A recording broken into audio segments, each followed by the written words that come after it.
নমস্কার, স্বাগত অনুষ্ঠান ভাগ্য দর্শন। সঙ্গে রয়েছে আমি সীমা। আর ভাগ্য দর্শন অনুষ্ঠান মানে শুক্রবার সন্ধ্যে 6:25 মানেই যে মানুষটির জন্য আপনারা বসে থাকেন তিনি হচ্ছেন ঊষা দেবী।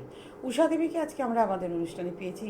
তার অনুষ্ঠানে একটা অন্যরকম একটা ব্যাপার রয়েছে, সেটা হচ্ছে মানুষটি যেমন কথা বলেন, যেমন মানুষের সমস্যা নিয়ে আলোচনা করেন, তেমন সমাধানের রাস্তাটাও খুব সুন্দর এবং সহজভাবে করে দেন।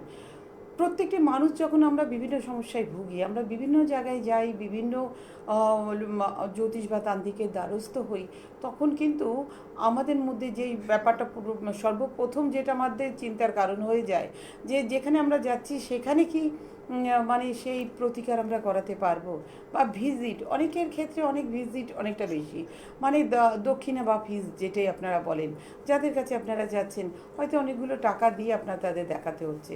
আবার অনেক সময় কিন্তু আপনারা এটাও দেখছেন যে শুধু ভিজিট দিয়ে দেখিয়ে আসা তা নয়, আপনাদের কোনো সমস্যা রয়েছে সেই সমাধানের জন্য যে প্রতিকারের ব্যবস্থাটা রয়েছে সেটাও একটা হিউজ অ্যামাউন্ট, যেটা আপনারা বিয়ার করতে খুবই আপনাদের ক্ষেত্রে মানে কষ্টসাধ্য ব্যাপার। সেই দিকটা মাথায় রেখে ঊষা দেবী কিন্তু সব সময় এই মিডিয়াতে লাইভ অনুষ্ঠানে সবসময় উনি বলে গেছেন যে আমি সাধারণ মানুষের পাশে রয়েছি। প্রত্যেকটা খেটে খাওয়া মানুষ যারা সত্যিকারে বিপদে পড়েছেন, সেই সব মানুষ অর্থের অভাবে যারা করতে পারছেন না সমাধান, তাদের কথা মাথায় রেখে খুব কম দক্ষিণা এবং কম মূল্যে তার প্রতিকারের ব্যবস্থা উনি করে থাকেন। আজকে যখন ঊষা দেবীকে আমরা পেয়েছি, আমরা বিভিন্ন আলোচনা করব, কারণ আমাদের জীবনের সমস্যা শেষ নেই। এইসব সমস্যাগুলোর থেকে আমরা কিভাবে বার হব সেই সব নিয়ে আলোচনা করব। সবার আগে আসুন আমরা পরিচয় করি ঊষা দেবীর সাথে। নমস্কার দিদি। দিদি, তোমাকে অনেক অনেক স্বাগত আমাদের অনুষ্ঠানে আসার জন্য। সবার প্রথমে যে প্রশ্নটি রাখবো, যে মানুষ বর্তমান সময় ভীষণভাবে বিভ্রান্ত, কারণ সমস্যা তো মানুষের মানে অঙ্গাঙ্গিকভাবে জড়িত মানুষের জীবনে। যে সমস্যাটা বর্তমান সময়ে যেমন একটা অর্থের সমস্যা রয়েছে, তার সাথে আরেকটা সমস্যা ভীষণ মাথাচাড়া দিয়ে হচ্ছে সন্তান অবাধ্য। এই অবাধ্য সন্তান যারা কথা শুনছে না, একদমই বাবা মাকে কোনো রকমভাবেই মানে পাত্তা দিচ্ছে না, যেটা বলছে তার উল্টোটা করছে, বা পড়াশোনার কথা বললে বা পড়ার কথা বললে ওরা ওদের মর্জি মতো করছে, এরকম অনেক ঘটনা আমরা দেখতে পাই। বাবা মা মারধর করছে, সেই মারধরের ফলে সন্তানটি কোনো দুর্ঘটনা বা অঘটন ঘটিয়ে দিল। এই যে অবাধ্য সন্তান, দিদি এই অবাধ্য সন্তানকে কিভাবে বাধ্য করা যায়, এটা যদি তুমি একটু বলো। দেখো, অবাধ্য সন্তানকে বাধ্য করার জন্যে বাবা মায়েরা যেটা আগেই করেন, খুব বকাবকি করতে শুরু করেন, মারধর করেন, বা তাকে যে কোনো রকম অন্য রকমের কঠিন শাসনের ব্যবস্থা করেন। কিন্তু আসলে বেসিক্যালি যখন কোনো বাচ্চা অবাধ্য হয়ে যাচ্ছে, তার মানে কিন্তু তার গ্রহদশা একটা বড় রকমের কোনো অসুবিধা হচ্ছে। তো আমাদের আগে সেটা একটু দেখে নিতে হবে। সেটা দেখে নিয়ে যদি তাকে গ্রহের প্রতিকার করে দেওয়া যায়, বা তার সাময়িক যে সমস্যাটা দেখা দিচ্ছে, সেটা গ্রহজনিত কারণে হতে পারে, সে যে বাস্তুতে আছে সেটার কারণে হতে পারে, বা তাকে কোনো রকম হয়তো ক্ষতি করা হয়েছে, বা চেষ্টা হয়েছে, সেই আঘাতটা হয়তো সে হজম করতে পারছে না, তার দরুন হতে পারে। এইগুলো একটু বিচার করে নিয়ে যদি তাকে আমরা তার উপযুক্ত একটা সংশোধনের ব্যবস্থা করে দিই, তাহলে সে বাবা মার কথাও শুনবে, সে পড়াশোনাও ঠিক করে করবে, আদার্স যে সমস্ত জিনিস তার শেখার, যে সমস্ত শিক্ষা তাকে দেওয়া হচ্ছে সেগুলো সে ভালোভাবে নেবে, স্কুলও ভালোভাবে করবে কিংবা কলেজও ভালোভাবে করবে, এবং সে বাধ্য হবে, তার আচরণও সেটা আমরা বুঝতে পারবো। দিদি, আরেকটা সমস্যা যেটা ভীষণ বাচ্চাদের মধ্যে দেখা যায় অনেক বাচ্চার ক্ষেত্রে, যে প্রচণ্ড পরিমাণে মিথ্যে কথা বলা, গোপনীয়তা, মানে অনেক কিছু গোপন করে যায় বাবা মায়ের কাছ থেকে, বা বলতে পারো যে কথায় কথায় মিথ্যে কথা বলা। এই যে মিথ্যে কথার প্রবণতার জন্য তাদের কেরিয়ার বলো, পড়াশোনার উপরে বলো, বা সংসারে মানে ফ্যামিলির ওপরও একটা মানে ভীষণ পরিমাণে সমস্যা সৃষ্টি হয়। এই যে যাদের এই মিথ্যে কথার প্রবণতাটা কি সৃষ্টি, একটা চার্ট দেখে কি সেটা বোঝা যায় যে এই বাচ্চাটি মিথ্যে কথা বলবে বা সঠিক সব কথা সঠিক বলবে না, তার কি কোনো প্রতিকার আছে?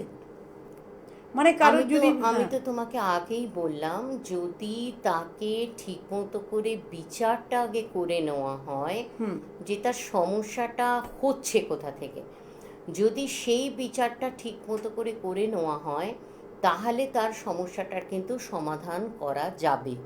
কিন্তু তার সমস্যাটা হচ্ছে কোথা থেকে যদি ডিটেক্ট করা না যায়, মানে বোঝা না যায় যে একদম সমস্যাটা হচ্ছে কোথা থেকে, তাহলে কিন্তু সেক্ষেত্রে তার সমাধান ঠিক হবে না। এবং এই যে তুমি বলছো যে বাচ্চা মিথ্যে কথা বলছে, বাচ্চা কি কারণে মিথ্যে কথা বলছে সেটা যেমন তার গ্রহজনিত কারণ থেকেও বিচার করতে হবে, তার পারিপার্শ্বিক থেকে বিচার করতে হবে, তার উপরে কোনো রকমের অশুভ জিনিস কাজ করছে কিনা সেটা থেকে বিচার করতে হবে।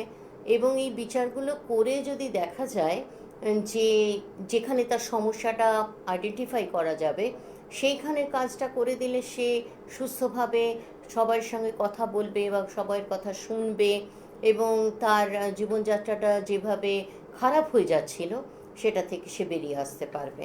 মানে যেটা আমি বলতে চাইছি, যে তুমি যেটা জানতে চাইলে যে সে মিথ্যে কথা আর বলবে কিনা, তার মিথ্যে কথা বলার প্রয়োজনটা কেন হচ্ছে এটা সেটা আগে আগে দেখতে জানতে হবে হবে। একদম। সবাই যদি আমরা আগেই তার উপরে চাপিয়ে দিই যে সে মিথ্যে কথা বলছে এবং সে অকারণে বলছে, বা সে কোনো স্বার্থসিদ্ধির জন্য বলছে, বা সে নিজে কোনো রকমভাবে উচ্ছৃঙ্খল হয়ে যেতে চাইছে বলে বলছে, এটা কিন্তু ঠিক নয়।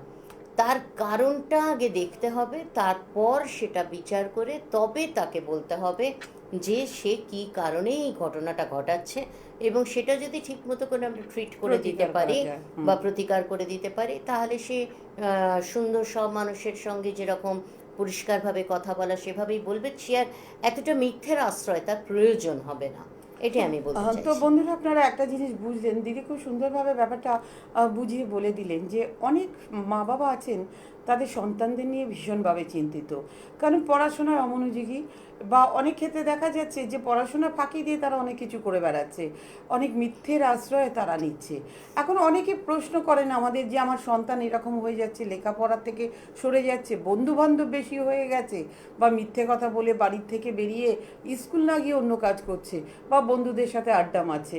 অনেক মা বাবা এই নিয়ে চিন্তিত, যারা মনে করছেন যে আপনার সন্তানের মধ্যে এইরকম দোষ দেখা দিচ্ছে বা এরকম সমস্যা দেখা দিচ্ছে, আমি বলবো সবার আগে সময় নষ্ট না করে একজন ভালো ফ্রেন্ড ফিলোসফার গাইড বা একজন ভালো জ্যোতিষী বা তান্ত্রিকের সাথে আপনারা পরামর্শ করুন, কারণ একজন জ্যোতিষী আপনাকে সঠিক পরামর্শ দিতে পারবেন, এবং একজন তান্ত্রিক মানে জ্যোতিষ কাম তান্ত্রিক যদি হয়ে থাকেন তাহলে কিন্তু অবশ্যই সমাধানের রাস্তাটা করে দেবেন। আর আমাদের মধ্যে যখন উষা দেবী রয়েছেন, দিদি কিন্তু সব সময় একটা কথাই বলেন, প্রথম থেকে একটা কথাই বলছেন, যে যেটা খুব ক্লিয়ারভাবে বলছেন, একটা মানুষের সমস্যার মূল কেন্দ্রবিন্দু কোথায়। যে মানুষটি আমার কাছে এসছে তার সন্তান নিয়ে এসছে, সেই সন্তানের সমস্যার মূল কেন্দ্রবিন্দুটা কোথায়, কোথা থেকে সমস্যাটার উৎপত্তি, তার চার্ট কি কথা বলছে, তার চার্টের কোনো সমস্যা রয়েছে, কিংবা তার বাস্তুতে রয়েছে, বা পারিপার্শ্বিক কোনো পরিস্থিতি থেকে তার সন্তান এরকম করছে, কিংবা কেউ তার উপরে ব্ল্যাক ম্যাজিক করেছে কিনা। টোটাল ব্যাপারটাই কিন্তু একটা বিচার্য বিষয়। এটা বিচার করার পর কিন্তু রেকটিফাই করা যাবে আপনার সন্তান কেন অবাধ্য। আর সেটা জানতে গেলে অবশ্যই আপনাদের আসতে হবে উষা দেবীর কাছে, কারণ দিদি খুব সূক্ষ্ম এবং নিখুঁত বিচার দিয়ে থাকেন। উনি যখন আসনে বসে বিচার করেন, কোনো নাম ধরে নাম গোত্র ধরে কারোর বিচার করেন, কিংবা উনি হরস্কোপ দেখে যদি বিচার করেন, সেটাও কিন্তু পারফেক্ট এবং 100% কিন্তু উনি একদম সঠিক বিচারটাই দিয়ে থাকেন। দিদি আরেকটা প্রশ্ন, সন্তান নিয়ে সমস্যা যেমন রয়েছে তেমন আরেকটা বড় সমস্যা আছে, সেটা হচ্ছে অর্থনৈতিক সমস্যা। বর্তমান সময়ে আমরা ভীষণভাবে বিভিন্নভাবে অর্থনৈতিক সমস্যা নিয়ে এতটাই ফেঁসে যাচ্ছি, যে কাজ করতে যাচ্ছি সেই কাজে বাধা, বা আমার যে ব্যবসা বা যেই দোকান, সেই দোকান ভালো মতো চলছে না, বা যে ব্যবসা আমি করছি ভালো মতো চলছে না, আয়ের তুলনায় ব্যয় বেশি হয়ে যাচ্ছে, যার ফলে আমরা লোন বা ধার বা ঋণে জড়িয়ে পড়ছি। তো দিদি এই জায়গাগুলো যদি নিয়ে কেউ যদি তোমার কাছে আসে, তাহলে এই জায়গাগুলোকে কিভাবে রেকটিফাই করা যায়? দেখো, মানুষ ঋণে তখনই জড়িয়ে পড়বেন যখন তার আয় থেকে ব্যয় বেশি হবে। এটার কারণ হচ্ছে সবসময় যে তিনি স্বেচ্ছাচারী হয়ে আয় থেকে ব্যয় বেশি করছেন সেটা তো নয়। তার প্রয়োজন পড়ছে বলে তিনি করছেন, তাকে করতে বাধ্য হতে হচ্ছে। এটা আমি বলবো যে যদি ব্যবসা কেউ করেন, ধরুন তুমি দোকানের কথা বললে, দোকান মানেই কিন্তু এই নয় যে তার দোকানের বাস্তুটা খারাপ। আমি এর আগেও বলেছি, দোকানের বাস্তুটা খারাপ বলে তার ব্যবসা হচ্ছে না, এটা কিন্তু সঠিক পদ্ধতি নয়। তার কেন লোকসান হচ্ছে, অন্য দোকানে ক্রেতা থাকছে কেন তার ক্রেতা হচ্ছে না, বা অন্য দোকানে যে জিনিস পাওয়া যাচ্ছে তিনি কেন সেটা তুলতে পারছেন না, এটা দেখতে গেলে কিন্তু তিনি মাল কোথায় রাখছেন, তার সেই জায়গা, তিনি কি জিনিস বিক্রি করছেন সেগুলোও জানতে হবে। হয়তো এমন কোনো প্রোডাক্ট তিনি বিক্রি করছেন যেটা তার আহ, গ্রহে বলো বা তার ওই বাস্তুতে বলো, এটা হয়তো সঠিক হচ্ছে না, তাকে স্যুট করছে না। সুতরাং সামগ্রিকভাবে সমস্ত দিকটা বিচার করলে তখন কিন্তু দেখা যাবে যে তার দোকানটা কেন চলছে না, এবং সেই প্রতিকারটা মানে গোড়ায় গিয়ে যদি এটার ঠিক জায়গাটা ধরা যায়, তাহলে সেইখানে প্রতিকার করে দিলে অবশ্যই তার দোকান চলতে বাধ্য, না চলার তো কোনো কারণ নেই। কিন্তু সবটা দেখতে হবে, শুধু দোকানের বাস্তু খারাপ বা আপনার গ্রহের ফের এখন রয়েছে এইটুকু বললে কিন্তু হবে না। এতে কি হবে, এতে একটা খুব সামান্য সময়ের জন্য একটা ঝলক দেখা দেবে, কিন্তু তারপরে সেটা থাকবে না, তারপরে সেটা কিন্তু একদম নষ্ট হয়ে যাবে এবং আগের থেকে হয়তো খারাপও চলতে পারে। সেই জন্য সব দিকটা বিচার করে তবে তাকে একটা প্রতিকার দিতে হবে। এবং আমি এ পর্যন্ত যতজনকে এইভাবে প্রতিকার দিয়েছি, কেউ বলেননি যে তিনি এতে সফল হননি বা তার কোনো রকম অসুবিধে হয়েছে বা দোকান যেরকম তিনি চাইছেন সেই রকম চলছে না। সব জায়গাতেই এটা সাকসেস হয়েছে এবং আমি ওভাবেই সব দিক বিচার করে তবেই এটা দিই, যদিও তার খরচ কিন্তু খুব সামান্যই থাকে। দিদি আরেকটা প্রশ্ন করবো, অনেক বন্ধুরা এমনও আছেন যাদের ডেট অফ বার্থ বা টাইম অফ বার্থ সঠিক নয়, তারা ব্যবসা করছে, দাঁড়াতে পারছে না, প্রথমে খুব ভালো ব্যবসা চলতো, হঠাৎ করে ব্যবসা ডিটোরেট করছে বা খারাপের দিকে যাচ্ছে, তো সেই ক্ষেত্রে তারা তো ডেট অফ বার্থ নিয়ে তোমার কাছে আসতে পারবে না, সেই ক্ষেত্রে কি তুমি আসনে বসিয়ে কি তার বলে দিতে পারবে যে তাদের এই সমস্যাটা এই দিক থেকে আসছে বা ঠিক হবে কি হবে না, এটা কি বলা সম্ভব? হ্যাঁ, হ্যাঁ, অধিকাংশ মানুষেরই তো ডেট অফ বার্থ থাকে না, অনেক সময় নেই।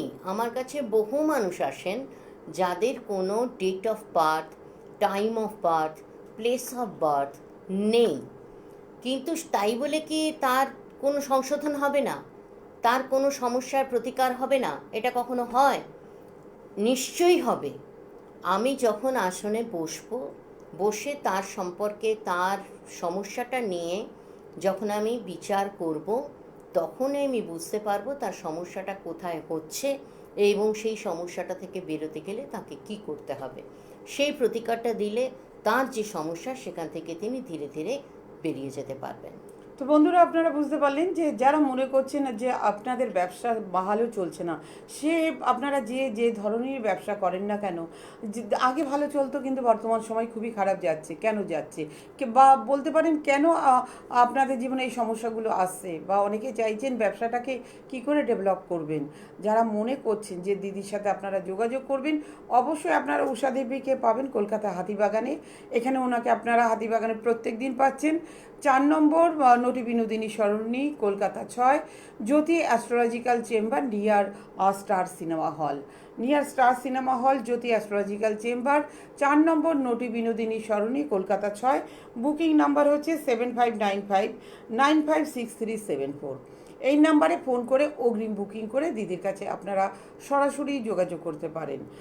দিদি তোমার কাছে আমার আরেকটি প্রশ্ন, যে অনেক মানুষ তোমার কাছে আসে শুধুমাত্র ব্যবসা বা সন্তান তা নিয়ে নয়, অনেক ক্ষেত্রে দেখা যায় অনেক ফ্যামিলির মধ্যে একে অপরের পরস্পর বিরোধী একটা ব্যাপার রয়ে গেছে, বা ঝগড়াঝাটি অশান্তি, অনেকে চায় ফ্যামিলিতে বা বাস্তুতে একটু শান্তি, মানে যে বাড়িতে আমরা থাকছি সবার সাথে একান্নবর্তী পরিবার হোক বা না হলে ছোট পরিবারই হোক, অনেক ক্ষেত্রে দেখা যায় স্বামী স্ত্রীর মধ্যেও একটা মিসআন্ডারস্ট্যান্ডিং, একটা বাড়িতে ঢুকলে অশান্তি, খিটমিট, ঝগড়াঝাটি লেগেই থাকে। এটা কিভাবে দূর করা যায়, এটা কি সম্ভব দূর করা? এতে কি কোনো তন্ত্র না শেকড় বাকড় দিয়ে না কোনো মন্ত্র দিয়ে কাজ করা যায়? দেখো, এটা তো পরিবারে প্রত্যেকের বিচারটা খুব জরুরি। সেটা তাদের ডেট অফ বার্থ থাকুক বা না থাকুক, তাদের নাম ধরে ছবি ধরেও করা যায়।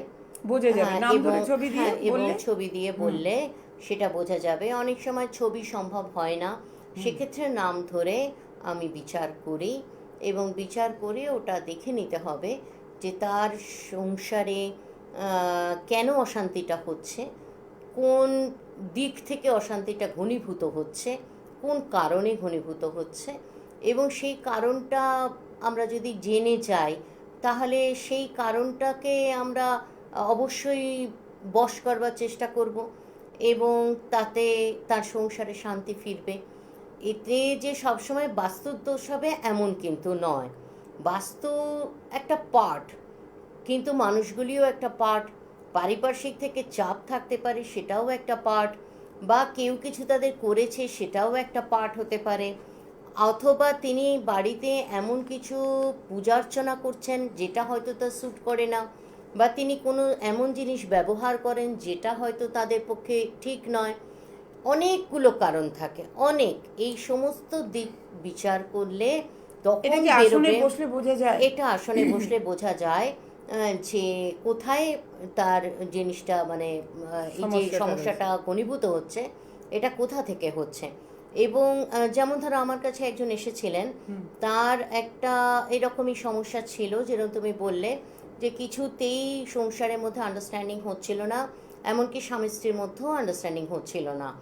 তারপরে অনেক ইয়ে করে দেখা গেল যে সামান্য একটা জিনিস যেটা তিনি ব্যবহার করেছেন, সেটা তিনি তার খাটের ওপরে রেখেছিলেন, এবং শুধুমাত্র সেই কারণেই কিন্তু, মানে এত বড় দুর্যোগের মধ্যে দিয়ে তিনি মাসাবধি গেছেন।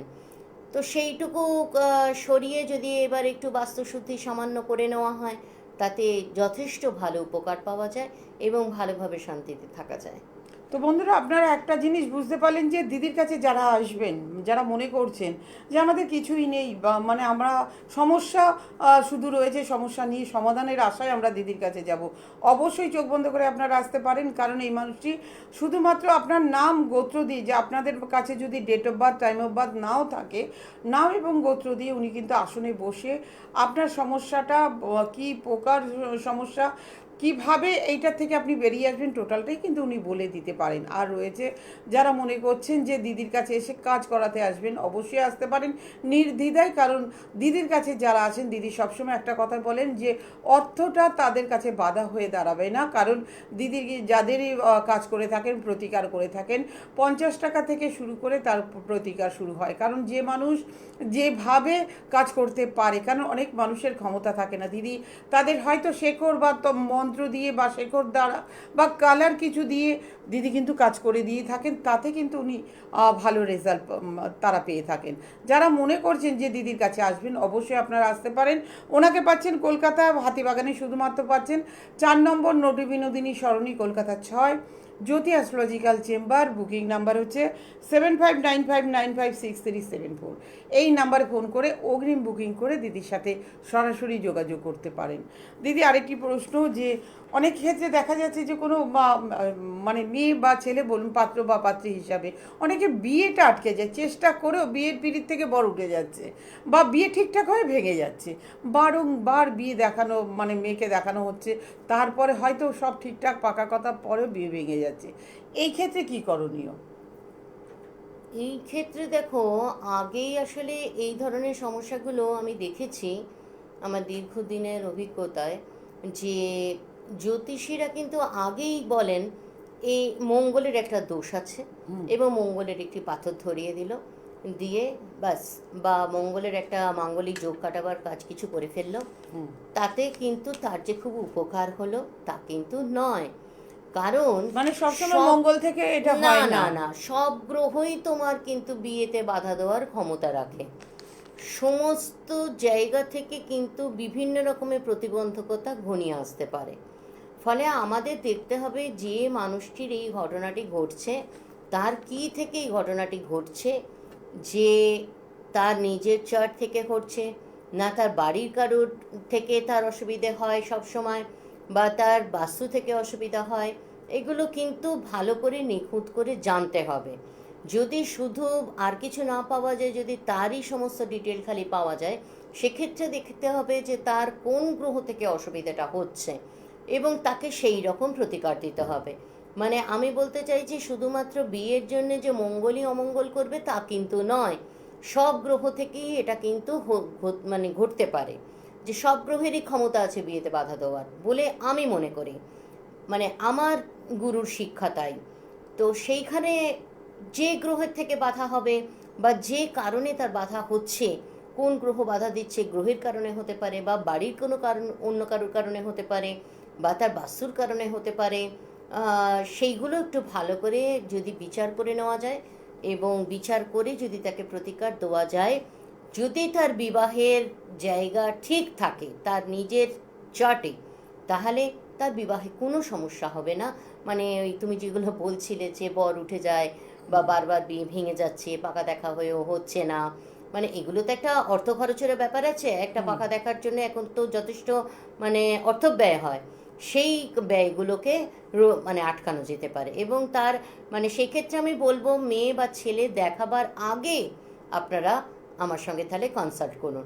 খরচা খুব সামান্যই হয়, কিন্তু সেই খরচাটুকু যদি করে নিতে পারেন তাহলে আপনাদের এই যে সমস্যাটা দেখা দিচ্ছে, বারবার দেখা দিচ্ছে, বারবার আপনারা লোক সমক্ষে অপমানিত হচ্ছেন, এটা এক ধরনের, এই রিফিউজালটা তো এক ধরনের অপমান।